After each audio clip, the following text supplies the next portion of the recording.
Assalamualaikum warahmatullahi wabarakatuh. Pada pertemuan kedua untuk mata pelajaran mulog kali ini, ya, di pertemuan pertama kemarin walaupun kita belum membahas secara detail bagaimana tentang mulog ini karena juga belum punya bukunya. Nah, sekarang bagi yang sudah mempunyai buku, nah itu akan lebih mudah lagi dalam melaksanakan pembelajaran kita kali ini.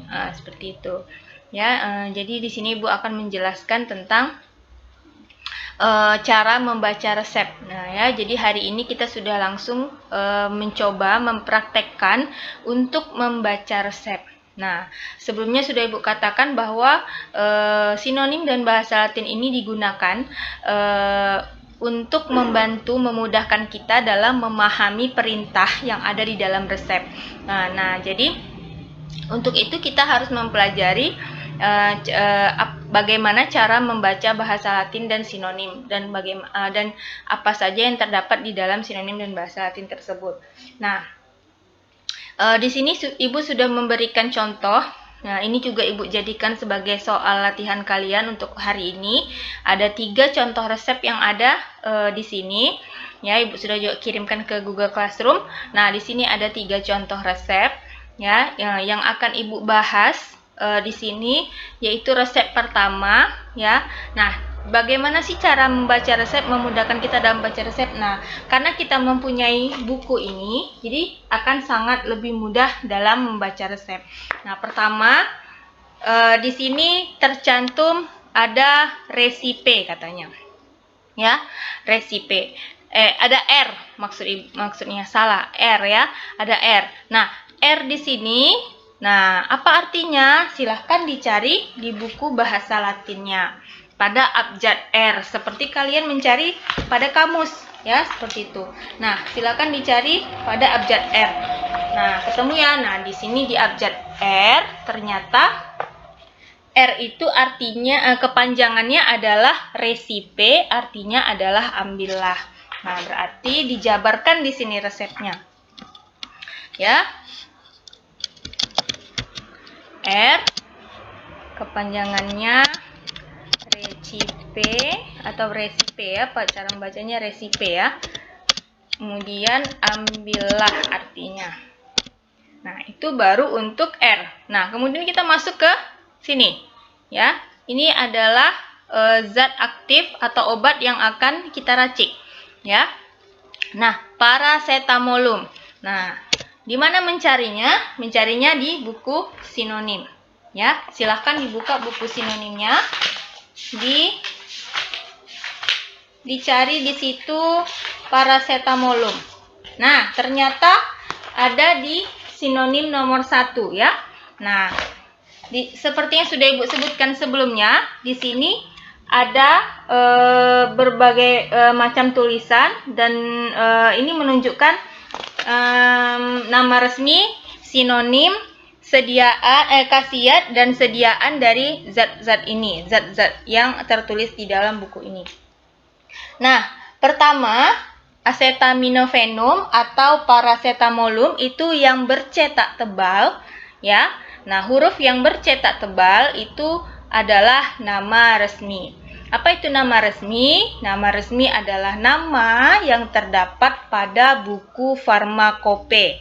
Jadi di buku farmakope pun namanya adalah acetaminophenum dan paracetamolum. Kalau mau mencari perincian dari zat ini, dicari di farmakopenya, judulnya acetaminophenum atau paracetamolum. Oke, sekarang kita tulis di sini, ya. Acetaminophenum atau paracetamolum. Nah, ini adalah nama resmi, ya. Nama resmi. Nah, ini adalah nama resmi. Nah, kemudian karena ini nama resmi, Ibu cetak tebal, ya. Kemudian di bawahnya ini ada acetaminophen, paracetamol, dan N-asetil 4-aminofenol. Nah, itu apa? Itu adalah nama lain atau sinonimnya. Nah, ditulis di sini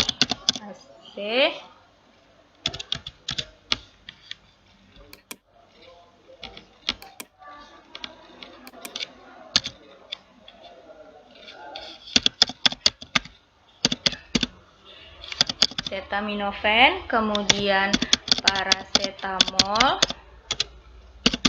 kemudian N-asetil 4-aminofenol. Ya. Nah, kemudian apalagi di bawahnya ada khasiat. Khasiat itu artinya adalah kegunaan ya. Kegunaannya di sini disebutkan sebagai analgetikum. Apa itu analgetikum? Analgetikum yaitu menghilangkan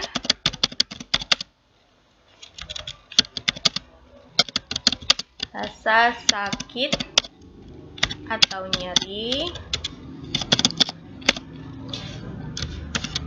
dan antipiretikum untuk menurunkan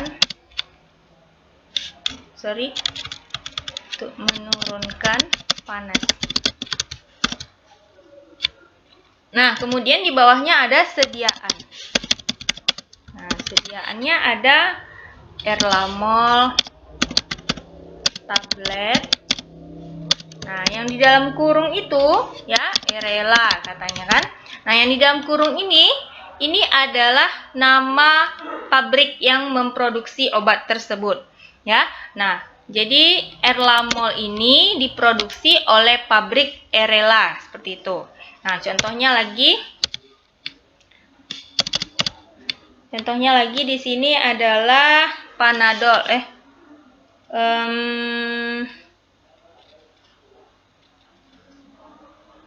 Contohnya lagi adalah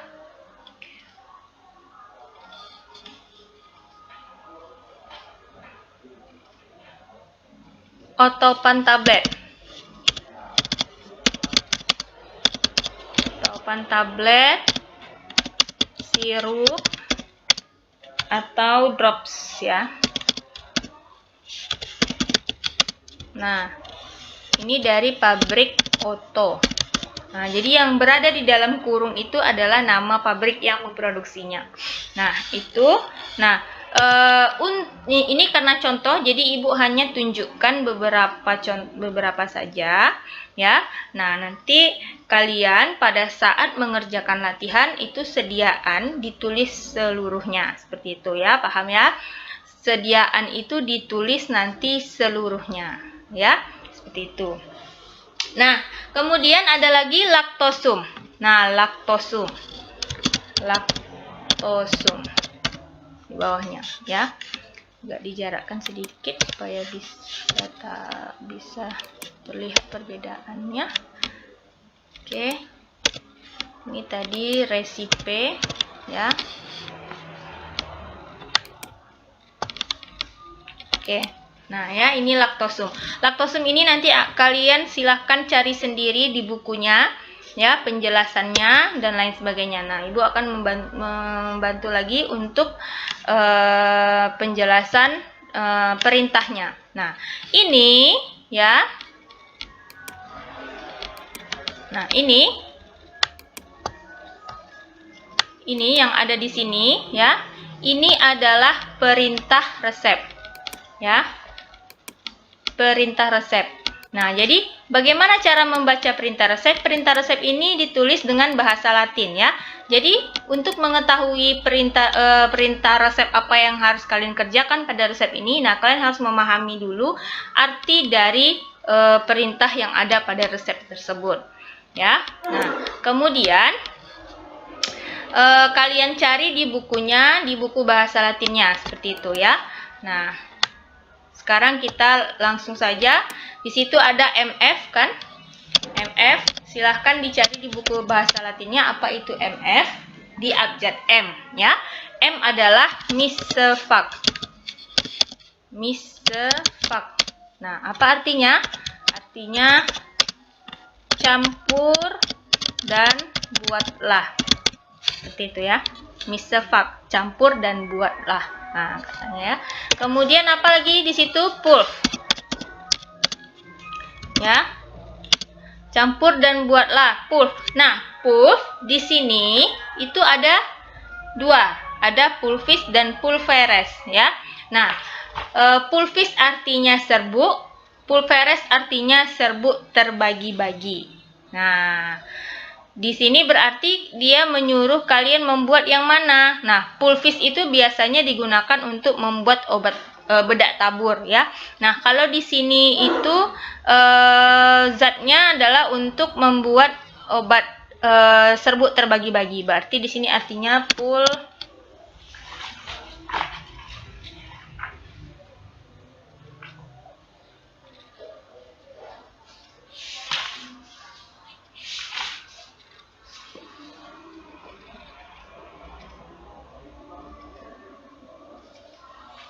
pulveratus ya. Pulveratus artinya serbuk terbagi-bagi.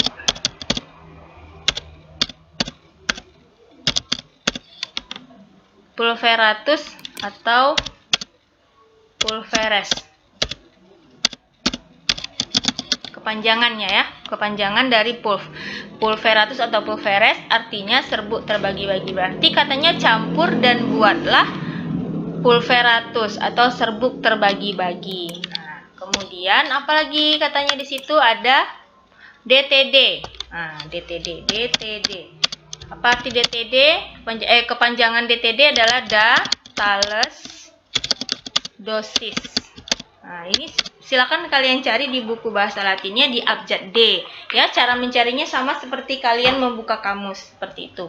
Ya, Thales dosis artinya sebanyak takaran atau dosis itu.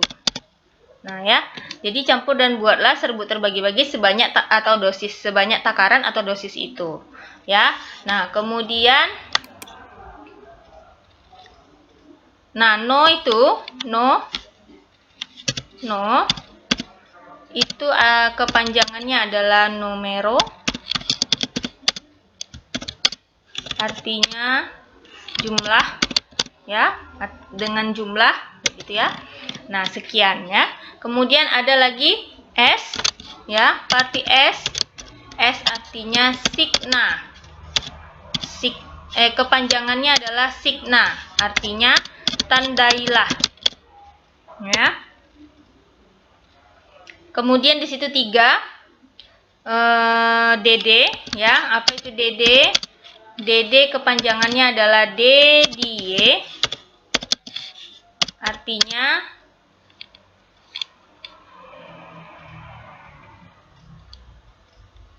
satu hari kalau tidak salah. Oke, Ibu konfirmasi dulu, lihat ya. DDY ya, setiap hari.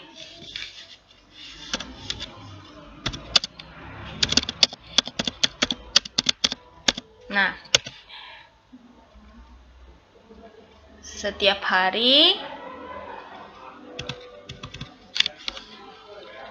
Kemudian DD pulf. Nah, pulf di sini artinya sama seperti yang di atas ya. DA. Sama dengan atas artinya. Oke. Kemudian di bawahnya ada pro. Nah, pro ini untuk atau nama pasien. Nah, seperti itu ya. Nah, jadi silahkan jika kalian sudah jadi seperti ini cara mengartikan dan menafsirkan perintah dari resep ya. Nah, silahkan kalian kerjakan. Dilanjutkan, ini kan belum selesai ya resep pertama ini, silahkan dilanjutkan dan dilengkapi. Kemudian lanjutkan dengan resep kedua dan resep ketiga. Ya, Ibu berikan waktu untuk resep pertama ini diselesaikan dalam 30 menit. Artinya setelah kalian melihat video ini berarti ini sekitar jam 2. Harus sudah selesai pada pukul 15.00. 14.30. Nah, kemudian untuk resep kedua, Ibu berikan waktu 1 jam sampai dengan 15.30. Dan kemudian untuk resep selanjutnya sampai dengan batas waktu terakhir kita jam 17.00 kalau nggak salah Ibu buat tadi di classroomnya ya. Oke, silahkan mengerjakan. Semoga kalian bisa memahaminya dengan baik. Jika ada pertanyaan yang mau dipertanyakan, silahkan bertanya melalui WA Group. Terima kasih. Assalamualaikum warahmatullahi wabarakatuh.